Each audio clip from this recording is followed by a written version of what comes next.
The odds are the majority of you that are going to be watching this do not know me whatsoever, and that's absolutely fine. Maybe by the end of this you will, maybe by the end of this you won't. Either way, I'm going to tell you the story.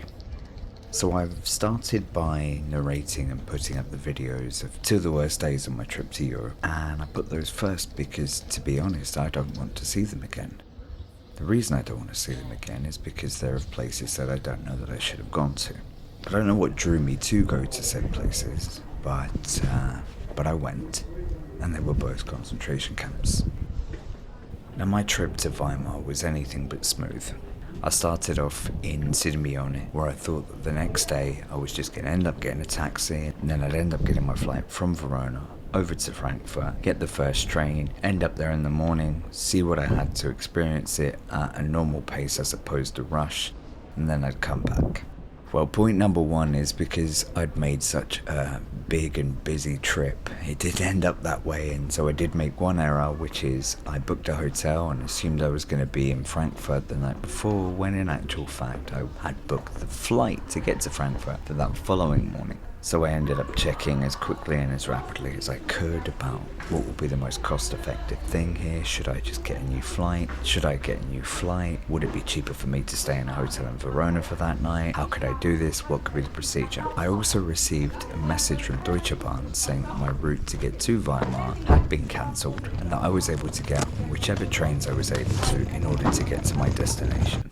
So, number one, I've messed up on the double booking, and number two, Deutsche Bahn have cancelled my train going to Weimar, but at least I can get on whatever I can in order to get there once I get there. It turned out that because it was so last minute that the best option was for me to go to Verona, spend a night in Verona, and leave early the next morning. When I say leave early the next morning, I mean as early as can be. My hotel didn't have anything open at that time. They closed the general areas overnight. Could only get in very specifically through a key through the back door, so I arranged with the staff at the hotel to get me a taxi to pick me up first thing, and they made me sort of a to-go breakfast, which was kind of cute, nice. And at 3 o'clock in the morning I got up, got the taxi, and I was there for the first flight going out of Verona to Frankfurt. Thing was, that flight was delayed, I think by about an hour or so.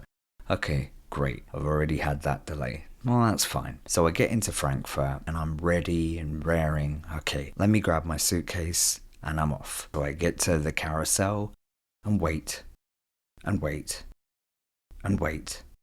And it ends up being the longest wait that I've ever had to pick up luggage. Eventually, after a good hour and a half, 2 hours, the stuff comes out. For whatever reason, the things were delayed.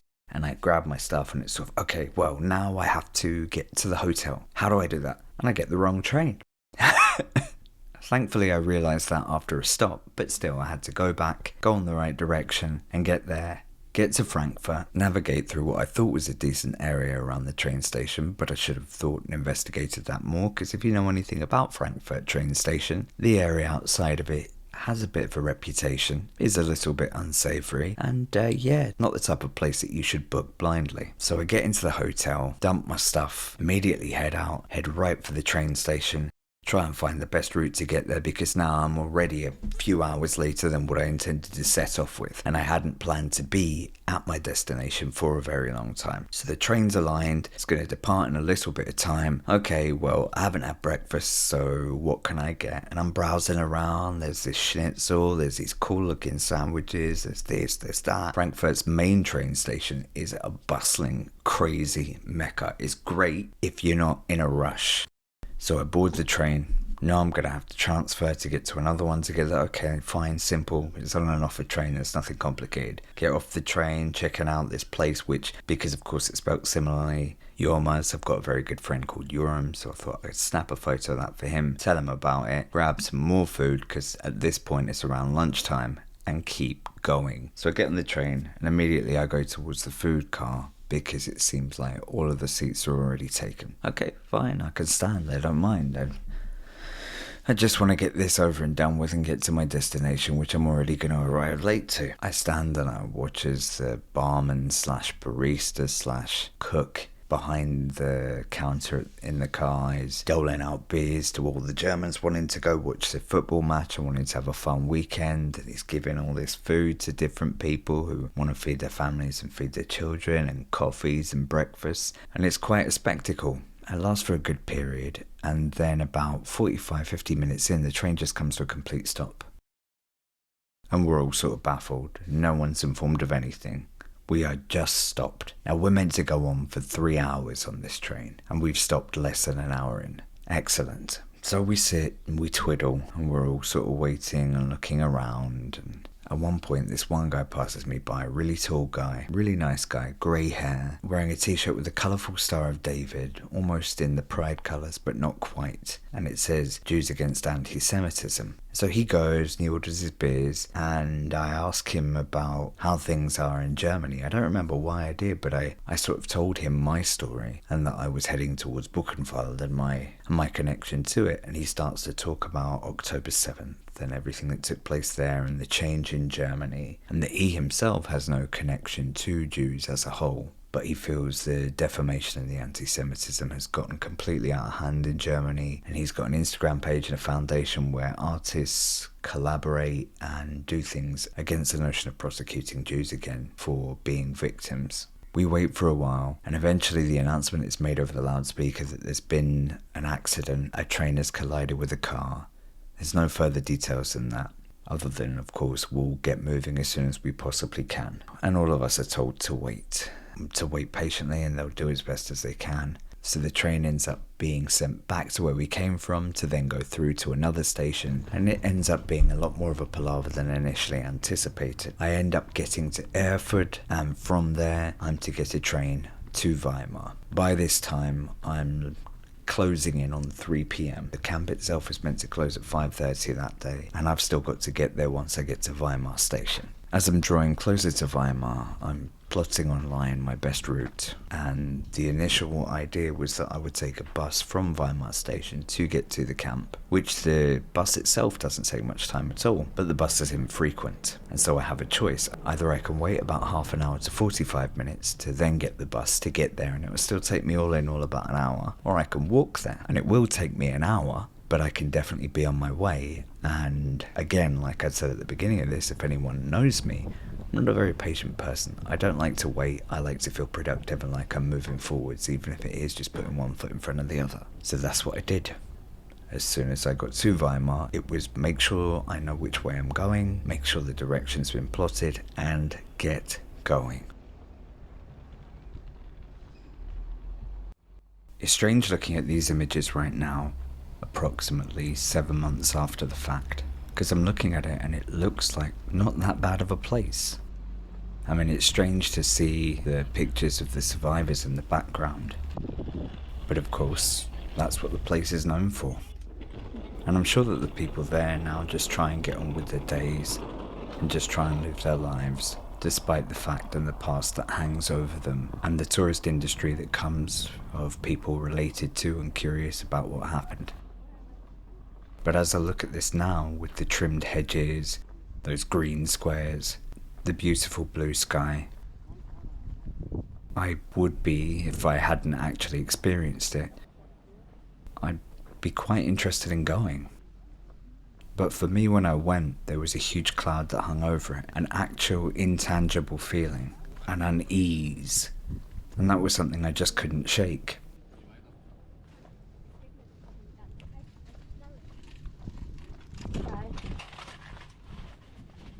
I admired the differences there from what I see in Canada, from what I've seen in the UK, but it was impossible not to remain conscious of what this place once was. 80 years ago, almost to the day, but definitely to the year, my granddad was liberated from the concentration camp within these grounds.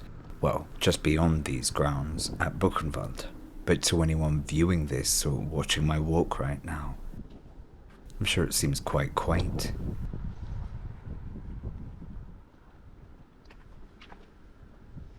It's empty. The population is not very dense, and you can understand why, but I have heard that there are some emerging restaurants within Weimar. And when I took the bus afterwards, I do remember a huge variety of types of people of different ages giggling and acting like everything was normal, which now it sort of is. I mean, we never know the histories that are hidden in the places that we are unless they're as well known as the Second World War. Most places we don't know of the atrocities that took place. In most places there is something that did occur.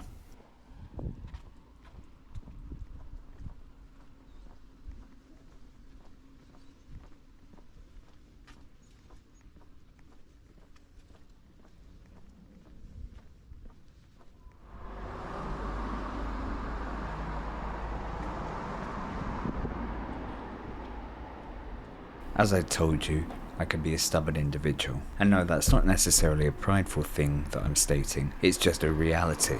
If I say I'm going to do it, I'm going to. And I was going to this place, it was all booked up, it was all ready, and I was going to go.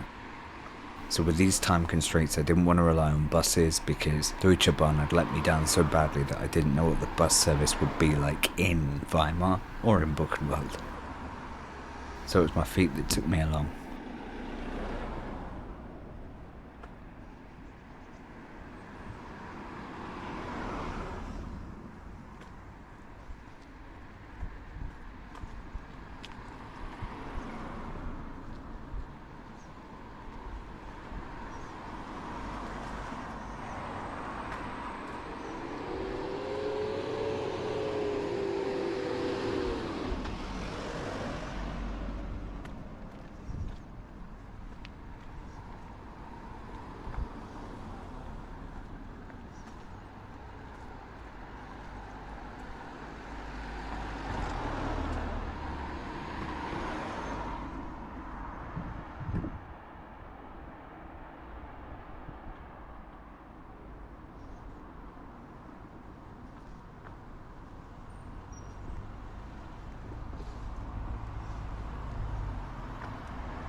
And just like everywhere, people discard their carts wherever they wish.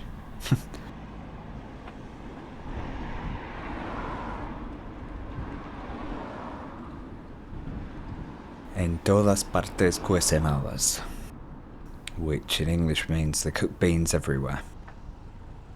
Or everywhere beans are cooked. Basically, everywhere's the same.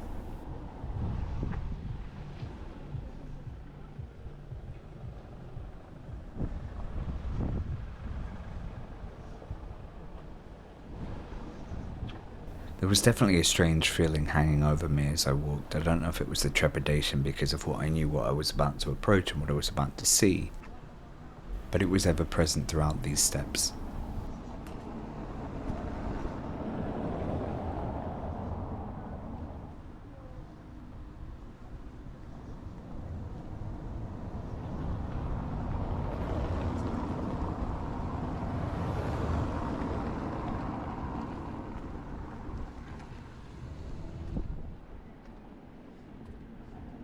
As you can see, everything appears objectively normal. Supermarkets, parking lots, a quiet Saturday afternoon in somewhere riddled with history.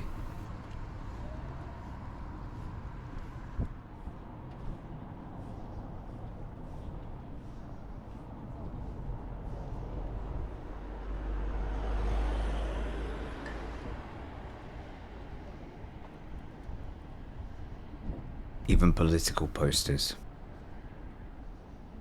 This now is just like any other place in Germany.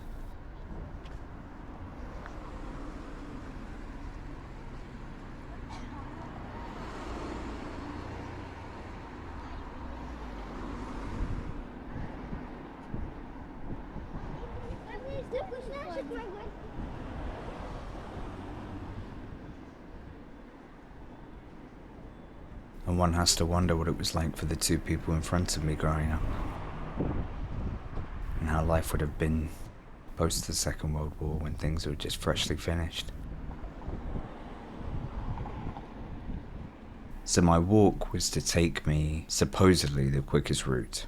And when I say the quickest route, I mean the quickest route by foot. The bus would have taken me no time. And the weather forecast looked great, as you can see demonstrated here, nothing to worry about. But because of the fact that I'm pretty pale skinned, I always had an umbrella with me if I didn't have sunscreen, just because I don't really feel like severe burn or skin cancer. From that position you can see the infamous Buchenwald bell tower, or the national monument of the GDR. It's a grave site of almost 5,000 concentration camp inmates, and it's the largest monument commemorating Nazi concentration camps in Europe. Constructed in 1958 on the southern slope of the Ettisberg mountain. You can see it from everywhere, and it sends chills down your spine for when you recognise it for what it represents.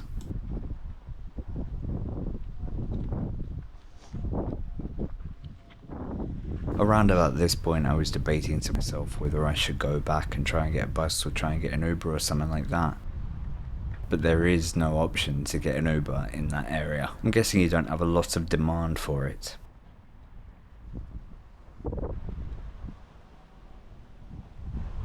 And so, because I'd gone so far, I continued going. And yeah, I could see clouds ahead, but it didn't really mean much. By and large it was blue skies, and the forecast hadn't called for anything but blue skies.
You can see the infrequency of cars passing by.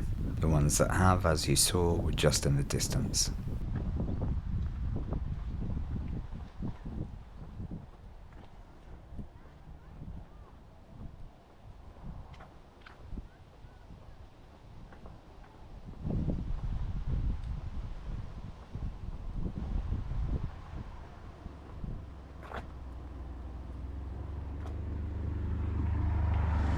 Oh, there's a car there.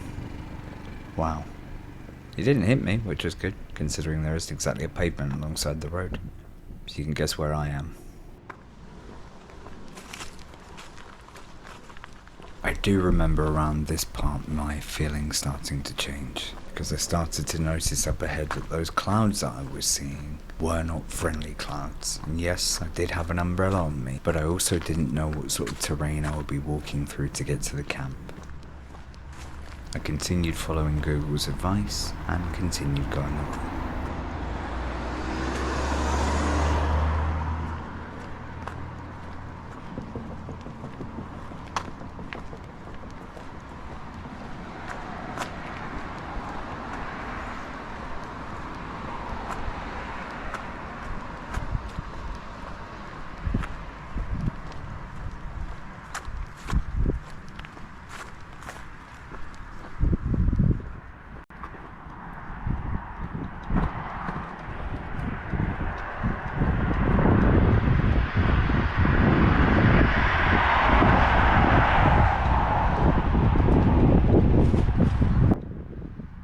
I wasn't sure what this building was ahead of me, but the GPS advised me that this was the right path and to go through it.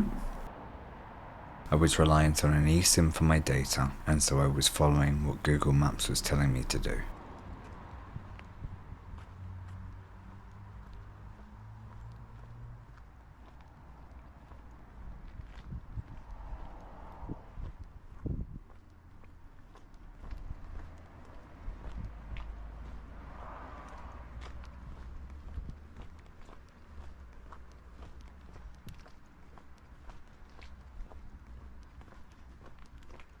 This area did feel a little different from other parts of Weimar.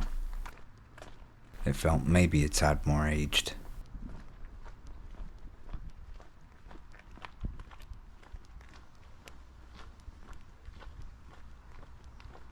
A definite contrast of beauty in an area which was anything but.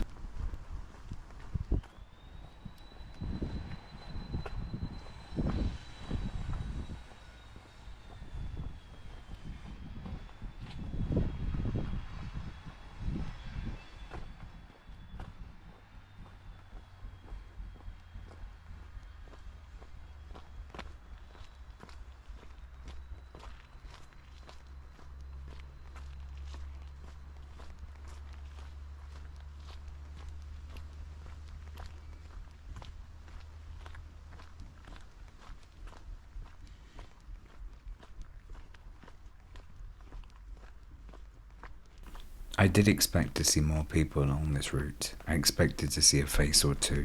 I saw more vehicles than I saw people. As you can see with the changing colours and the grey appearing above, the weather forecast was wrong.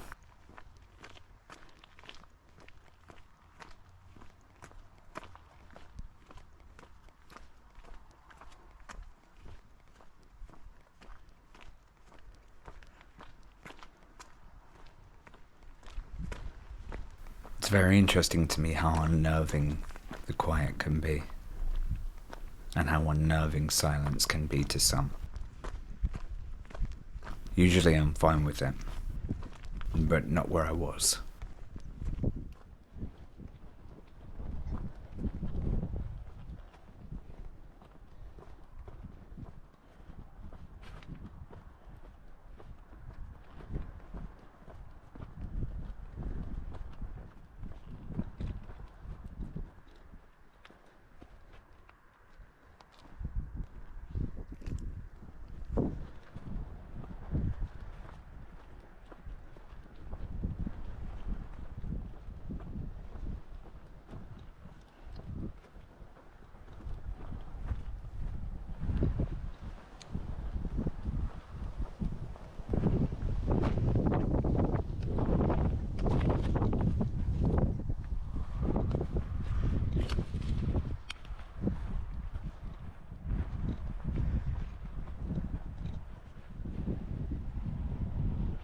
And I was just hoping I could make it through and make it to the camp without the rain coming down.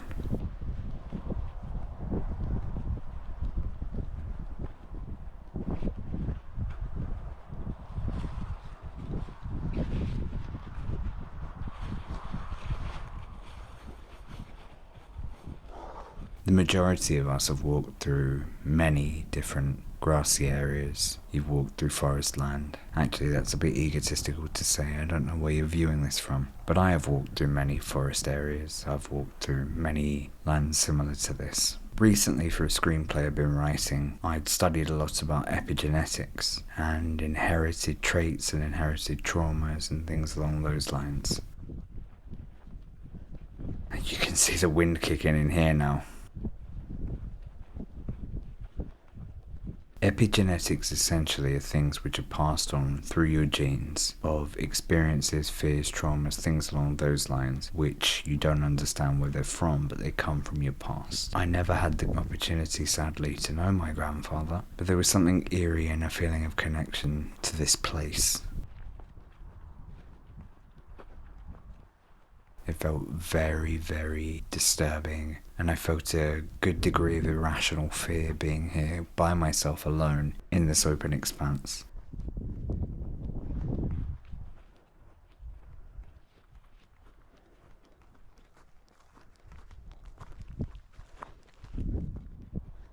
The wind was also providing no favours in terms of calming me.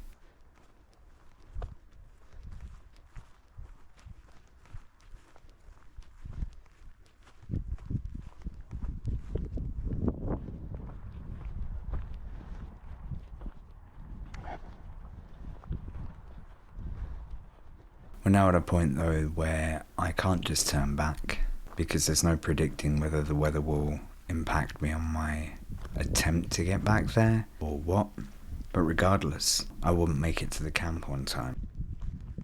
I was meant to be here for 2 nights. The previous night I'd already lost and I'd spent in Verona, and this night was my only night, my only opportunity to go to Buchenwald to see the camp, because I was leaving the next day to head to Berlin. My trip had very, very strict guidelines, imposed by myself, but I hadn't given myself any wiggle room. I remember walking through here, not being able to see when things would conclude, and wondering if it actually was going to finish at some appropriate point, or whether I was just going to stay and get lost in these fields. And soon I lose my GPS signal, and I've no idea where I am. But I keep moving forwards, one foot in front of the other, feeling very lost. The rain started to fall, gently at first, and I thought, okay, maybe it's just spitting and it's not going to be too heavy, it's going to be okay. And again, I had no option but to continue.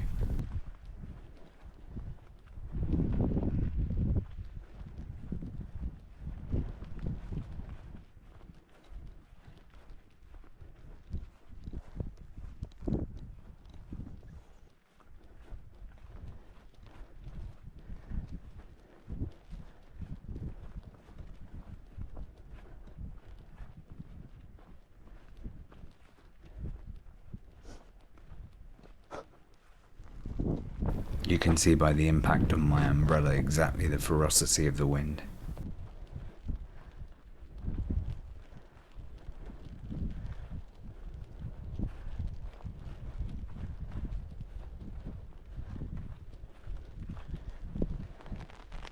And out of nowhere it just started pouring, and I felt myself getting wetter and wetter, and the walk ahead becoming progressively more daunting as I felt myself getting soaked. Now, as you can see, I'm literally in the middle of nowhere on the fields outside Buchenwald. There's no one in sight.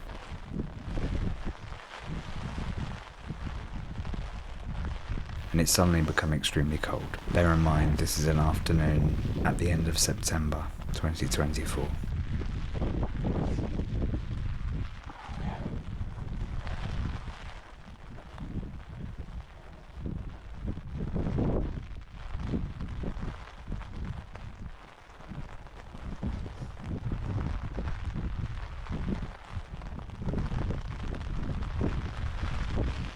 There's a shot of my hand and a shot of me trying to work out what's going on with the GPS. Because I need to get the F out of here. The last thing I want to do is get soaked and get sick and potentially stranded in this of all places.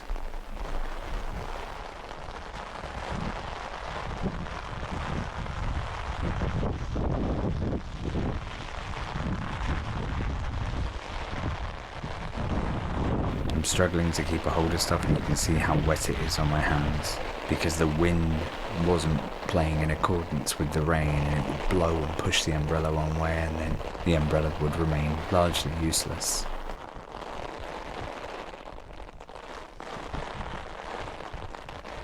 And then up ahead you've got the look of clear blue skies and normal weather, but I'm not in that path at the moment.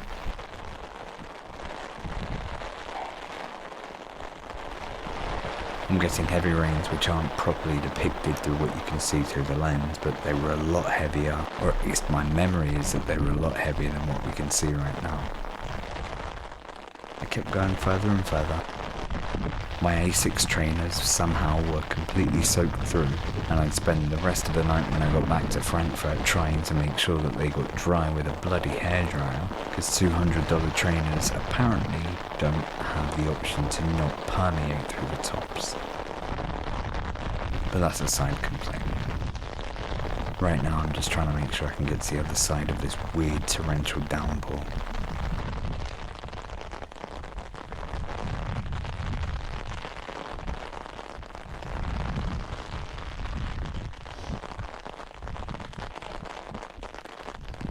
hoodie that I'm wearing is absolutely soaked.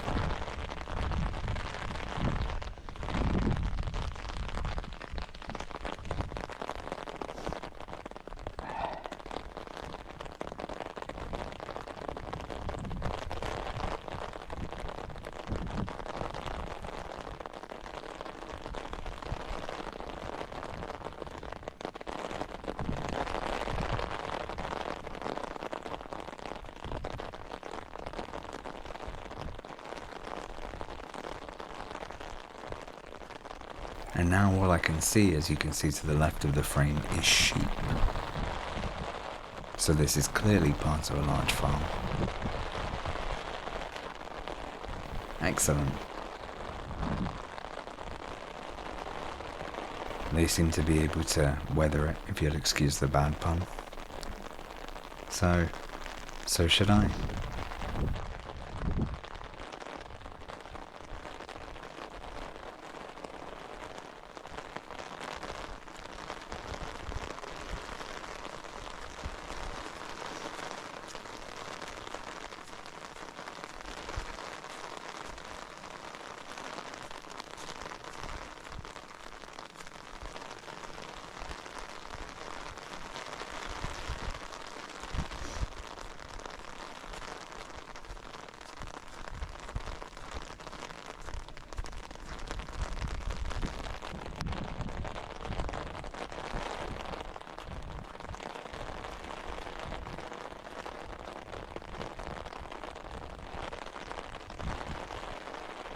For some odd reason, I was very disappointed in myself for being caught in this rain, and it again, upon reflection, was an irrational response. The forecast had said that it would not rain, and I'd come with an umbrella, but the rain was a lot more intense than I'd bargained for. And as anyone listening to this knows, if your clothes get wet, and if above all else your shoes get wet, you're in for a miserable time, because your shoes will soak your socks. And trying to get your socks dry is a nightmare unless you're close to home, which when you're thousands of miles away from home, many hundreds if not 1,000 miles away from your hotel, is going to be a bit of a chore. Although upon reflection, why was I even bothered about that? The people that were here, the people that were actually going through this, and in particular my granddad went through a hell of a lot worse than simply having wet trainers. But hindsight's always 20/20. In the moment it was less than pleasurable.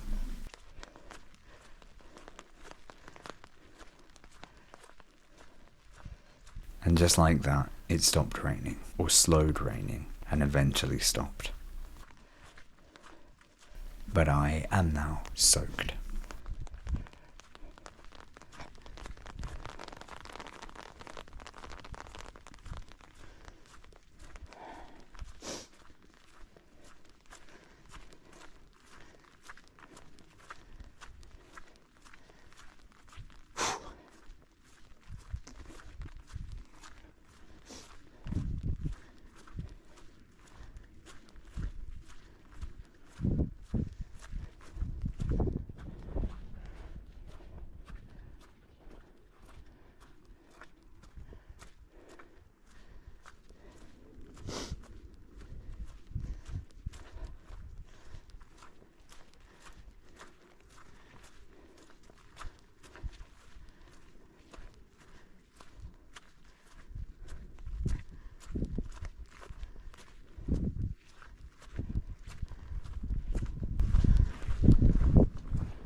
my own personal record,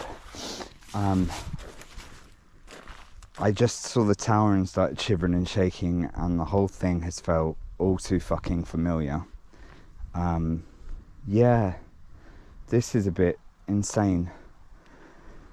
Okay.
So Google told me to go right a little while ago, which, as you can see, there is no right.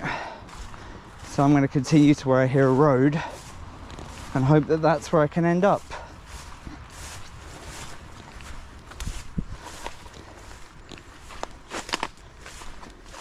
And I watch my feet as I go through here, because I don't know what's in here or how it dips or drops.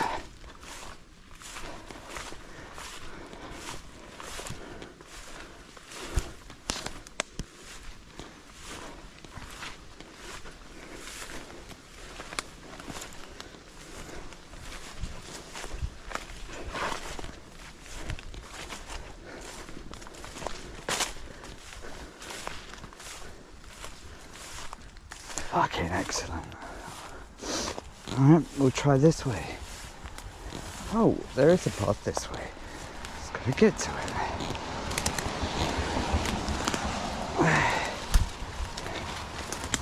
I'm taking the bus or a taxi next time. Don't care how long I have to wait. I'm not walking that fucking road again. That was fun. That was fun.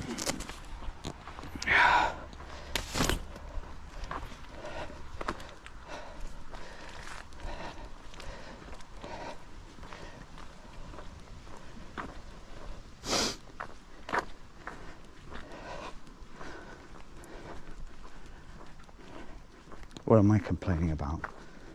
They need to go through real things.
I don't know what drew me to go to said places, but I went, and they were both concentration camps.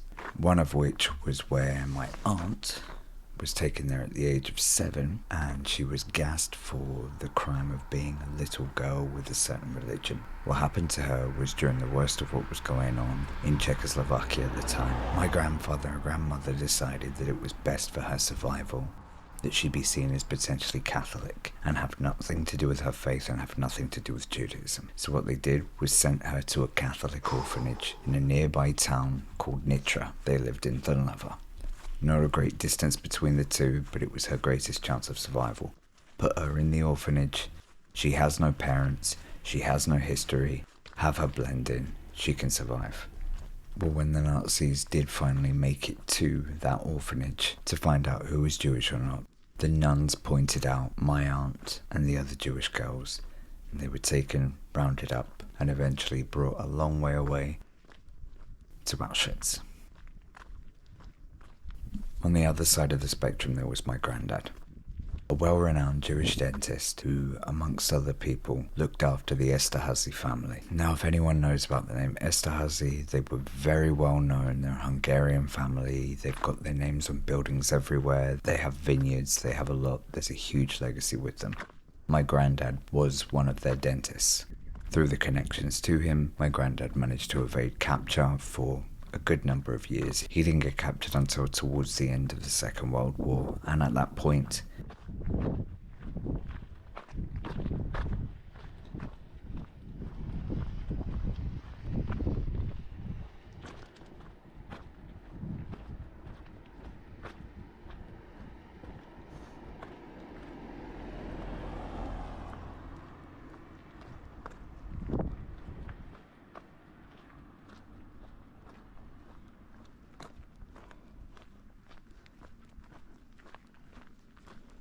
he was in hiding until he was rounded up. I don't know the exact details of that, but what I do have is a document from the Republic of Czechoslovakia's Ministry of Foreign Affairs, which is dated on December 6th, 1943, which says that our representative in Jerusalem reports that the boss of the immigration department of the Jewish agency there, Dobkin, received the report from the leading Zionist Dachts that the illegal communist movement in Bratislava is now organized and led by Dr. Leinart.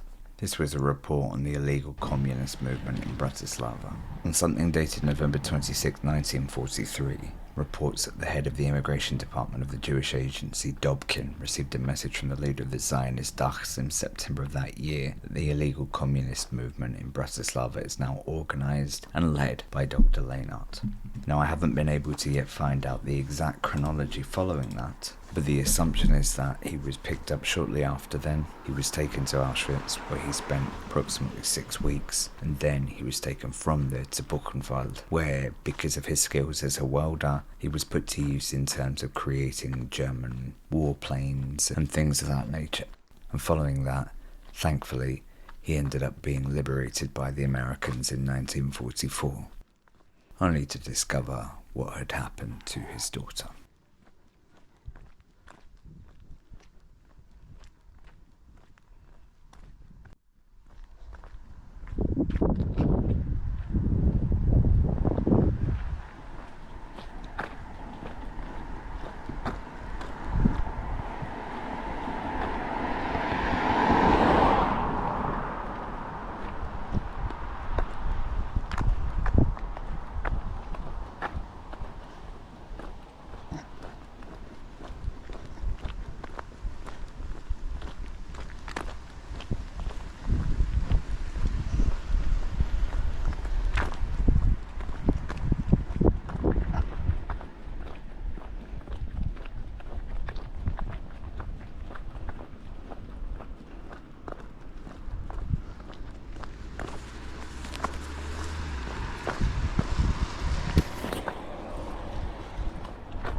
fuck?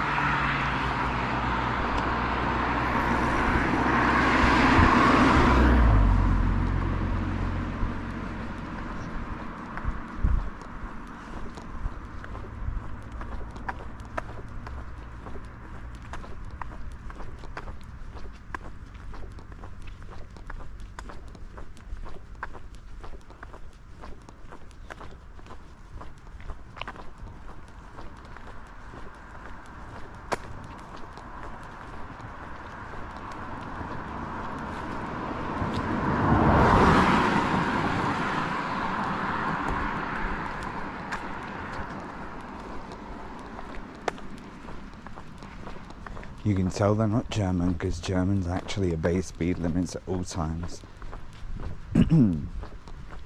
according to Spaniards. And I guess I'm talking right now to comfort myself because my heart feels very, very tight.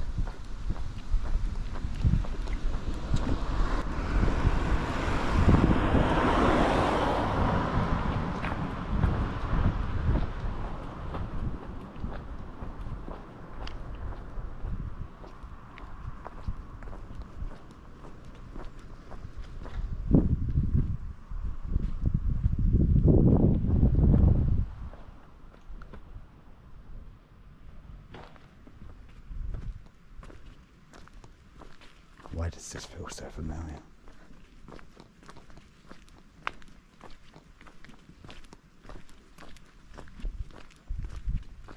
Ah, yes.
Hello.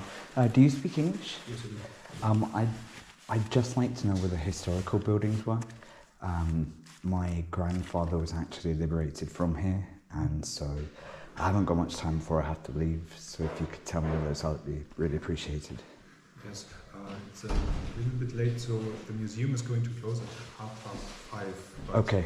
so you can see most of the things only from the outside, probably. But if you go this way behind me until you reach the end, you're going to see the main gate on the left side, and you can just pass through the gate. So just immediately behind this building? Yeah, this way. Okay, and then just to the left? To the left, yes. And behind the gate, the first building on the right side is the so-called crematorium. Yeah. And other than that, there's not that much left. Okay, I'll go have a quick look at that then. Thank you for your help. You can have a map on these. Thank you.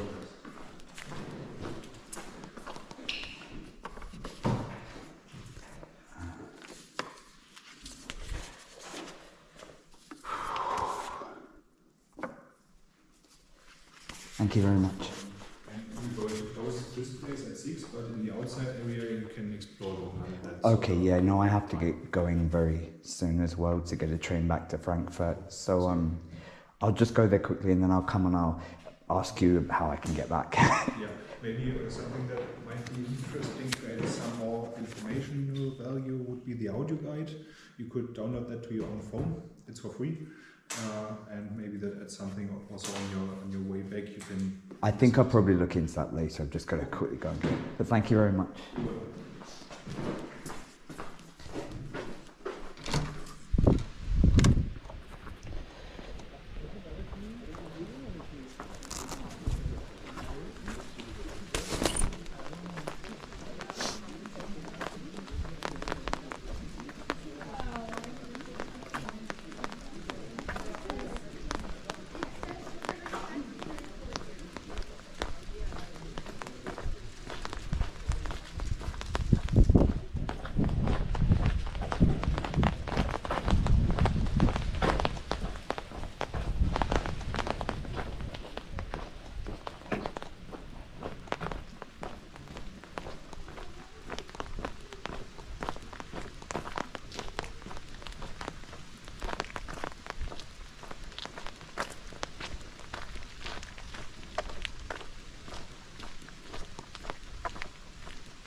It's a very strange space because looking at this, I'm brought into two areas. Number one, the fact that my granddad was brought here and he was interned, but also number two, this was the place in which he was liberated from. It's very important to recognize that this place though exists and existed, and it was a place of slave labor, and it was a place where people did face murder. They would be gassed if they were unfit to continue working. They would be considered unuseful and discarded. I'm not sure where this term originally came from, but Douglas Murray put it that it's very poor social hygiene to allow people to say that things didn't happen, to allow people to deny what the reality of the past was, to deny what is, and to simply say everyone and their opinion and their rewriting of history is fair game. Some things did occur, some things must be recognized, and they must be recognized in order to not repeat them.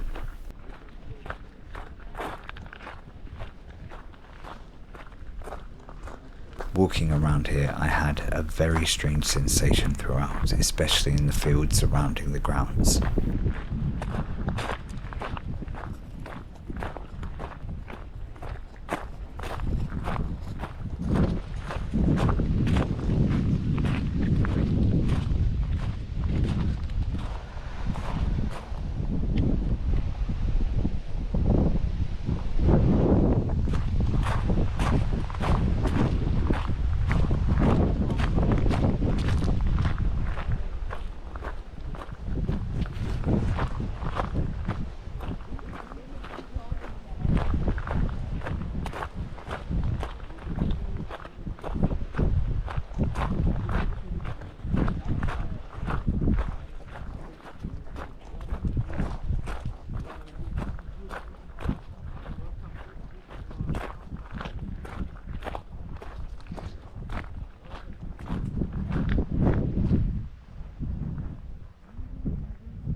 It was interesting seeing these kids walking around seemingly having a good time.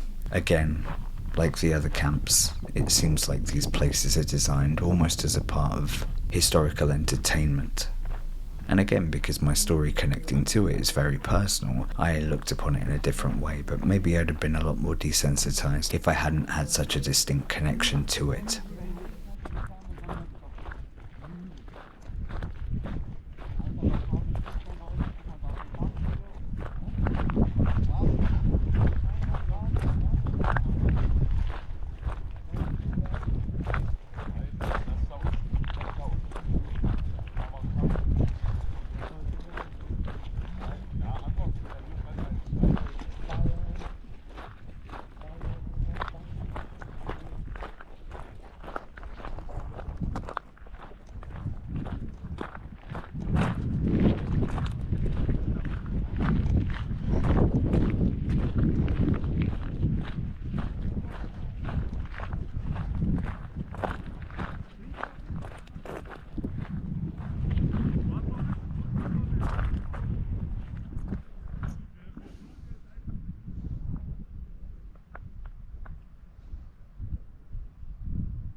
At this point, time is drawing on, and I know I can't stay and I can't linger, and I don't know if I necessarily want to linger.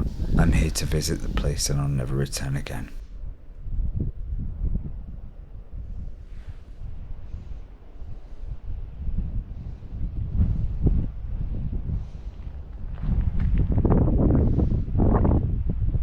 There isn't much to say or explain about this camp.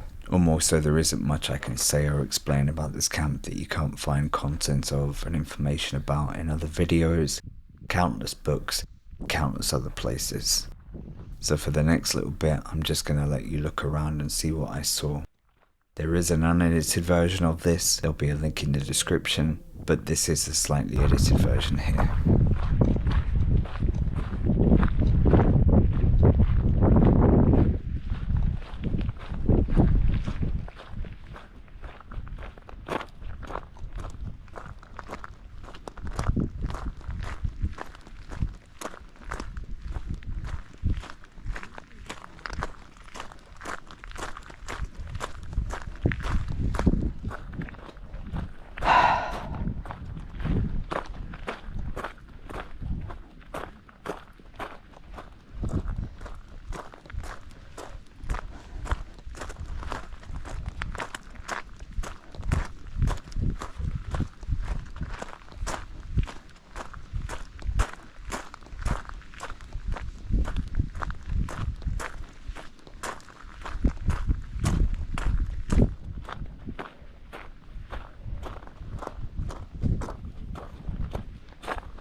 At this point, for lack of a better term, I'd gotten my fill of sadness and unease.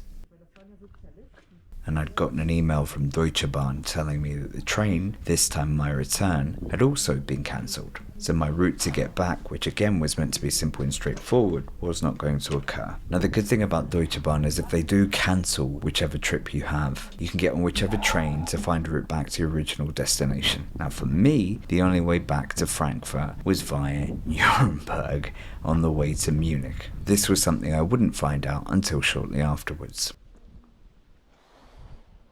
I decided to say my goodbyes to a place I have no reason to return to, looked around, and made my way towards the bus stop, this time opting to go for the bus rather than risk another long walk, getting lost, and having an even longer night trying to get back to Frankfurt. I took in the overall appearance of the camp once more, from the outside, something that looked civilized, but was an environment that was anything but, and made my way towards the bus. Hopped on the bus, ended up at Weimar train station, and from Weimar train station got to the next destination, which was a connecting spot. From said connecting spot, I went to the kiosk and tried to get some help from the woman there. Unfortunately, she didn't speak any English, and it was me that should have spoken German, but I don't speak good German. So we used the translation app and finally had it understood that the only way I was getting back to Frankfurt tonight was to take a very long journey via Nuremberg to get back there. And if you know the geography of Germany, you know that that's a fair distance. The next train would depart in a couple of hours, so it was my responsibility to get a couple of bites in me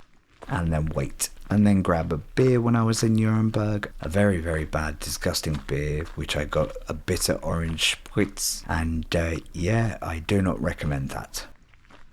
In Nuremberg, I took the time to try and dry out the shoes, and I was putting paper towel in there and doing my best to try and soak up all the moisture, but of course that didn't prove very fruitful. The night drew further. I finally made it back to Frankfurt am Main Hauptbahnhof with still soaking shoes. My shoes were still soaked all the way through thanks to that lovely Buchenwald weather. Finally made it back to Frankfurt at around midnight, so that day had started in Verona at 3:30 am, ended in Frankfurt at midnight, been on the train all day, and then proceeded to spend the next hour or hour and a half trying to use a hairdryer to dry my trainers.